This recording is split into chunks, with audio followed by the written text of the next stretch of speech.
ಸ್ಫೋಟಕ ತಯಾರಿಕಾ ಕಾರ್ಖಾನೆಯಲ್ಲಿ ಇಂದು ಬೆಳಗ್ಗೆ ಭೀಕರ ಸ್ಫೋಟ ಸಂಭವಿಸಿದ್ದು 17 ಮಂದಿ ಸಾವಿಗೀಡಾಗಿದ್ದು 18 ಮಂದಿ ಗಾಯಗೊಂಡಿದ್ದಾರೆ. ಮಹಾರಾಷ್ಟ್ರದ ನಾಗ್ಪುರ ಜಿಲ್ಲೆಯಲ್ಲಿ ಈ ಒಂದು ದುರ್ಘಟನೆ ಸಂಭವಿಸಿದೆ.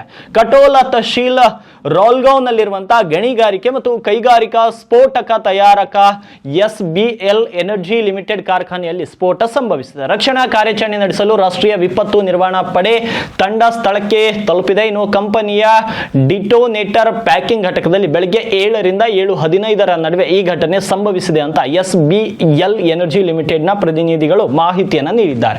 ಇನ್ನು ರಕ್ಷಣಾ ಕಾರ್ಯಾಚರಣೆಗಳು ನಡೆಯುತ್ತಿದ್ದು ಶೀಘ್ರದಲ್ಲಿಯೇ ಹೇಳಿಕೆ ಬಿಡುಗಡೆ ಮಾಡುವುದಾಗಿ ಕಂಪನಿಯ ಅಧಿಕಾರಿಯೊಬ್ಬರು ತಿಳಿಸಿದ್ದಾರೆ. ಸ್ಫೋಟದ ನಂತರ ಗಾಯಾಳುಗಳನ್ನು ನಾಗ್ಪುರದ ಆಸ್ಪತ್ರೆಗೆ ದಾಖಲಿಸಲಾಯಿತು ಅಂತ ಪೊಲೀಸರು ತಿಳಿಸಿದ್ದಾರೆ. ಜಿಲ್ಲಾಧಿಕಾರಿ ವಿಪಿನ್ ಇಟಂಕರ್ ಮತ್ತು ಪೊಲೀಸ್ ವರಿಷ್ಠಾಧಿಕಾರಿ ಹರ್ಷ ಪೋದಾರ್ ಸ್ಥಳದಲ್ಲಿದ್ದರು. ಇನ್ನು ಸ್ಫೋಟವನ್ನು ಅತ್ಯಂತ ದುರಂತ ಮತ್ತು ದುರಾದೃಷ್ಟಕರ ಅಂತ ಮಹಾರಾಷ್ಟ್ರದ ಮುಖ್ಯಮಂತ್ರಿ ದೇವೇಂದ್ರ ಫಡ್ನವೀಸ್ ಹೇಳಿದ್ದಾರೆ. ಅಲ್ಲದೆ ಘಟನೆ ಬಗ್ಗೆ ಸಮಗ್ರ ತನಿಖೆಗೆ ಆದೇಶಿಸಲಾಗಿದೆ ಅಂತ ತಿಳಿಸಿದರು. ಇನ್ನು ಕಟೋಲ್ ತಹಶೀಲ್ನ ರೋಲ್ಗಾಂವ್ನಲ್ಲಿರುವಂತಹ ಗಣಿಗಾರಿಕೆ ಮತ್ತು ಕೈಗಾರಿಕಾ ಸ್ಫೋಟಕ ತಯಾರಕರಾದ SBL ಎನರ್ಜಿ ಲಿಮಿಟೆಡ್ ಕಾರ್ಖಾನೆಯ ಡಿನೋಟರ್ ಪ್ಯಾಕಿಂಗ್ ಘಟಕದಲ್ಲಿ ಸಂಭವಿಸಿದ ಸ್ಫೋಟದಲ್ಲಿ ಕನಿಷ್ಠ 17 ಜನರು ಸಾವನ್ನಪ್ಪಿದ್ದಾರೆ ಮತ್ತು 18 ಜನರು ಗಾಯಗೊಂಡಿದ್ದಾರೆ ಅಂತ ಅಧಿಕಾರಿಗಳು ತಿಳಿಸಿದ್ದಾರೆ. ಇನ್ನು ಸ್ಥಳೀಯ ಆಡಳಿತದೊಂದಿಗೆ ನಿರಂತರ ಸಂಪರ್ಕದಲ್ಲಿದ್ದು ಸ್ಫೋಟದ ನಂತರ ಜಿಲ್ಲಾಧಿಕಾರಿ ಮತ್ತು ಪೊಲೀಸ್ ವರಿಷ್ಠಾಧಿಕಾರಿ ಸ್ಥಳಕ್ಕೆ ಧಾವಿಸಿದ್ದಾರೆ ಅಂತ ಮುಖ್ಯಮಂತ್ರಿಯವರು ತಿಳಿಸಿದ್ದಾರೆ.